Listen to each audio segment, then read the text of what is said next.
Elias had always been a painter of remarkable skill. His work captured the essence of life with an almost magical touch. Soft morning light shimmering on quiet lakes, the energy of a bustling market, the sorrow in a lonely traveler's eyes. Every brushstroke told a story, every color held emotion. But one day, his colors betrayed him. No matter how much he tried, Elias could not bring life to his paintings. The hues that once sang in harmony now clashed in disharmony. His brushstrokes felt heavy and uncertain, and his vision, once so clear, had become clouded. It was as if inspiration had abandoned him. His confidence shattered, and soon so did his reputation. Art collectors stopped commissioning his work. Galleries refused to showcase his paintings, and Elias found himself on the brink of giving up.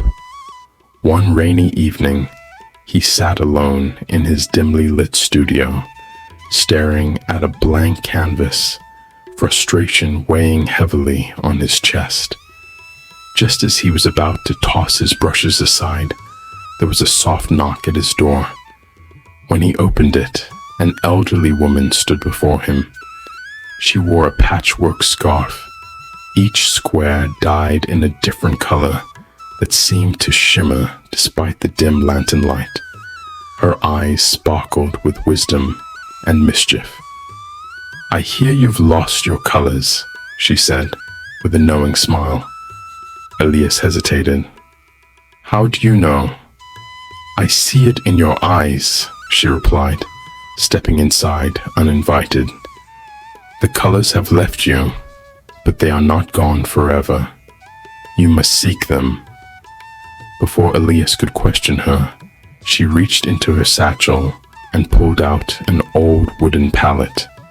It was dusty, its wells dry and cracked.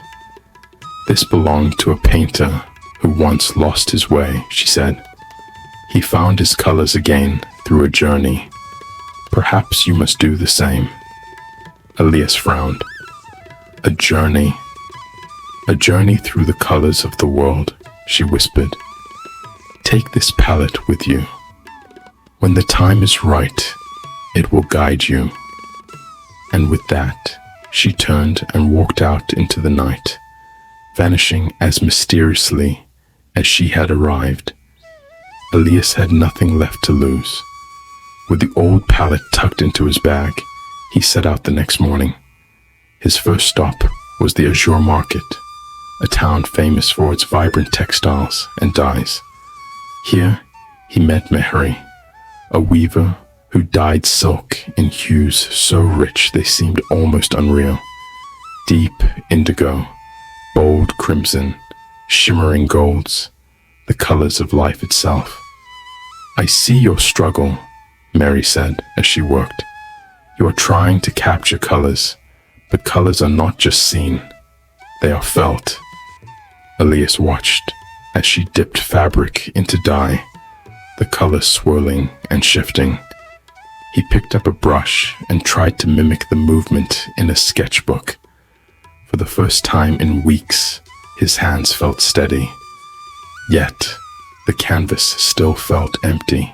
Next, Elias traveled to the Emerald Peaks, where he met Tenzin, a monk who painted breathtaking landscapes using natural pigments from crushed leaves and river stones. Tenzin smiled at Elias's frustration. "You chase perfection too hard," he said. "True art flows when you stop forcing it." Elias tried painting the mountains, but something was still missing. The green of the trees felt dull, the sky lifeless. "Close your eyes," Tenzin instructed. "Feel the wind, smell the earth, let nature speak to you." Elias did as he was told, and when he opened his eyes, the mountains before him seemed brighter, richer. He tried again. This time, the painting felt different, more alive. but his heart still felt unsatisfied. His next stop was the Crimson Dunes, a desert where fire-red sand stretched endlessly. Here, he met Rafik, a traveling storyteller who painted scenes from his tales onto canvas. "What do you see?" Rafik asked. Elias squinted. "Red, orange, gold, warm colors." "Do you only see, or do you feel?" Rafik challenged. Elias frowned. "I don't understand." Rafik gestured at the horizon, where the sun dipped low. "The desert is not just color. It is heat on your skin, wind whispering through dunes, the way the light changes. Colors tell stories. What is yours?" Elias realized that he had been painting what he saw, but not what he felt.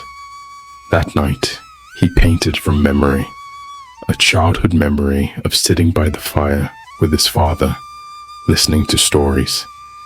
His brush moved freely, no longer bound by rules. For the first time in years, he felt something stir inside him. Yet, he still wasn't done. Finally, Elias arrived at the Golden Harbor, where artists from all over the world gathered to share their craft.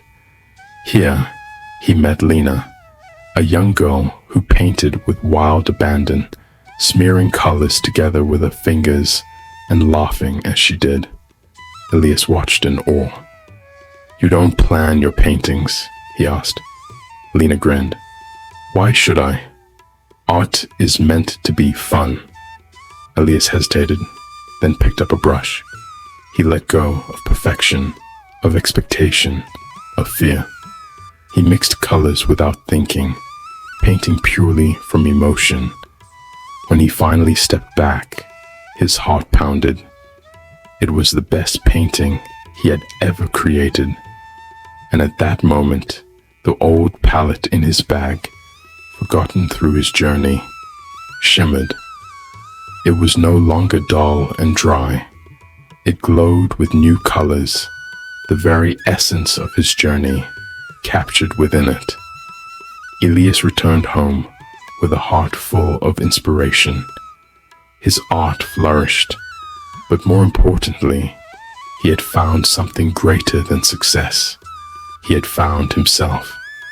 His paintings became sought after again, but this time he did not paint for fame or fortune. He painted to tell stories, to share feelings, to celebrate life. One day, as he worked on a new piece, there was a knock at his door. He opened it, expecting a visitor, but no one was there.